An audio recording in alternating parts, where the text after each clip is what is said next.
Having been in science a long time, my path actually, I would say, predates the time of having a lot of mentorship. I did end up with mentors along the way, but as trainees and actually faculty will tell you now, we place a lot of emphasis on mentoring and helping people make decisions. I didn't have that. I had a teacher in high school that motivated me about science. I just liked it, even though I didn't know what kind of science I liked at the time. And I tried a variety of different sort of branches of science, some field work and, fancy microscopy, etc. And I think I just went with my intuition. I ended up in a lab, and I was fortunate to work for a clinician scientist who was interested in platelets, and it was a small lab, her and a tech, and they were very patient with me. And I just had a really good time. I enjoyed the asking questions and the thinking things through. And I ended up right where I am right now, beginning then, topically, actually. She was interested in platelets, got me interested in the vasculature. I worked with somebody who did the vasculature. Then I went to Hopkins and got interested for a postdoc and got interested in ophthalmology. And the rest is history, as they say. So I would say my path was mostly directed by intuition as opposed to really good planning. But I'm happy where it turned out.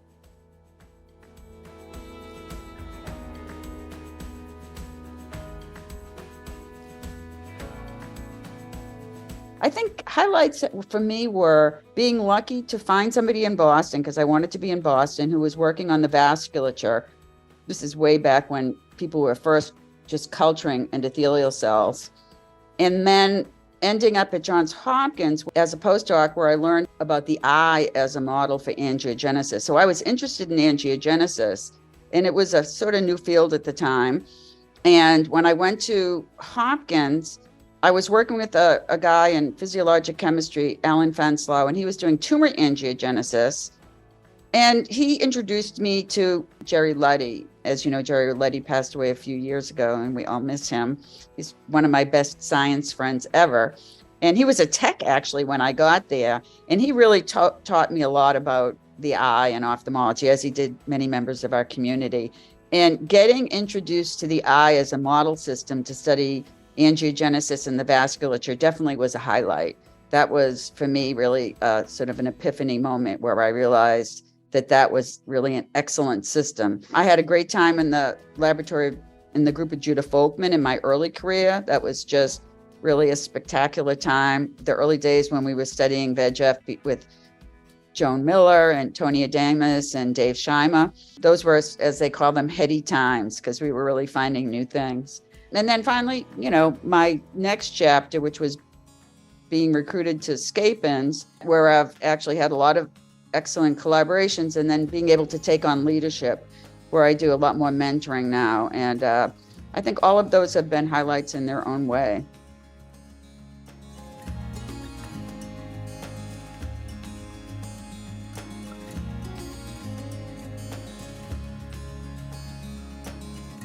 When I started going to ARVO, we were meeting in Sarasota, so it was the early days. And what I loved about that meeting, and again, I'm not saying it should be like that. There is a time and a place that organizations evolve. I love those meetings because I used to rent a house with Jerry Luddy and his family and bring my postdocs. I had a couple, and we would just spend the evening sitting on our porch, overlooking the water, talking about science. And that was just a unique experience. It's, you just sit around and brainstorm about science. It was just a spectacular time. And it's still great. It's just great in a different respect. I go out to dinner with colleagues and we talk about science, or I'm at a special interest group and we talk about science. I think ARVO was one of the first meetings that I went to on a regular basis, professional meetings. And, I just watched the organization grow. It's really been my home from the beginning. I'm not going to tell you the date I went to my first ARVO meeting. I don't have to reveal that. It was a long time ago. And I don't know, I just look forward to it every year. I look forward to connecting with people and seeing the progress.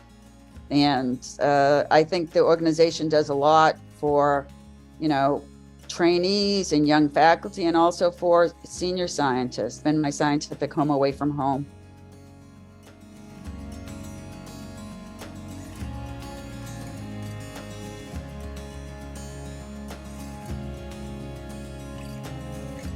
I love the pun of it. It's vision for the future, which is looking forward into the future about where we might go, but it's also what will vision research be like in the future? So pun intended entirely on that one. And as I just said in my last comments, I've seen so much change in research during ARVO that it's really been mind-blowing. And I just see more and more happening. If you go to the meeting, you see, vision researchers are some of the first to pick up new technologies. We have breakthroughs in imaging. Instead of, just talking about AI or just talking about the newest in imaging or the newest in gene sequencing and the microbiome, I wanted it to be a topic that would be able to cover everything.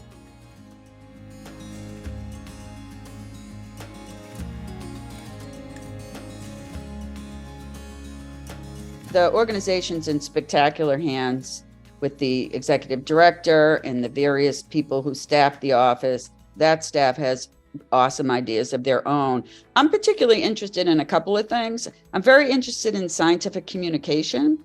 I was always interested in, I thought it very important that people be able to talk about their science to a layperson. And for some people it's easy, and for some people it's much less easy. So I'm hoping that we can, either have a session next year or maybe have a series throughout the year where we talk about, how do you present your science to different audiences? Because each one's going to be different. If you're going to talk to your grandparents, it's going to be different than if you get invited to talk to your fifth grade class versus staffers, on the Hill. So I'd like to be able to start to look into that. Combating scientific miscommunication is a big thing. It's not necessarily the same thing. It's a piece of it. And, whether or not we can even begin to talk about how we can combat that, that's really a different topic. But I think being able to communicate our science is a first step towards sort of pushing back against miscommunication. And I just am very interested to continue to build the community.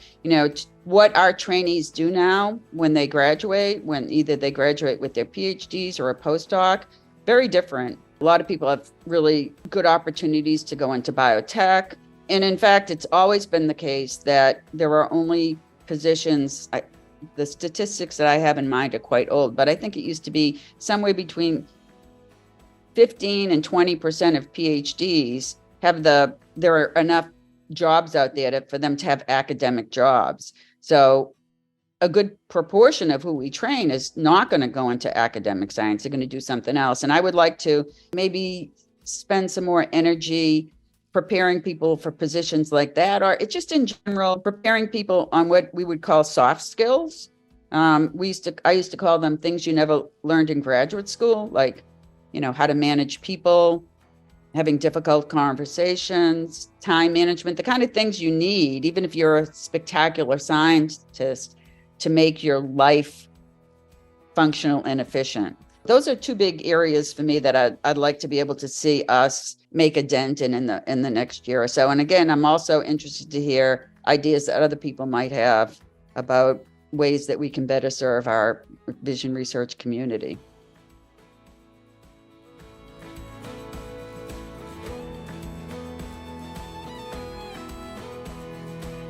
One of the biggest learning experiences I ever had, or connecting experiences I ever had, was being on program committee many years ago. And it was so long ago that we were faxing abstracts back and forth. So that's a long time ago. But the people that I did that with many years ago are people I still am good friends with. So those are very bonding experiences. And, becoming part of, actually not just attending the meeting once a year, but actually becoming a part of the community. So that, if you see an unmet need, you think about ways to address it, or you contribute to the functioning by serving on a policy committee or an animal research committee, is really just a good way to become part of a larger community. And, it's a two-way street. You definitely get from the organization. And my opinion is it's great to give back to the organization too.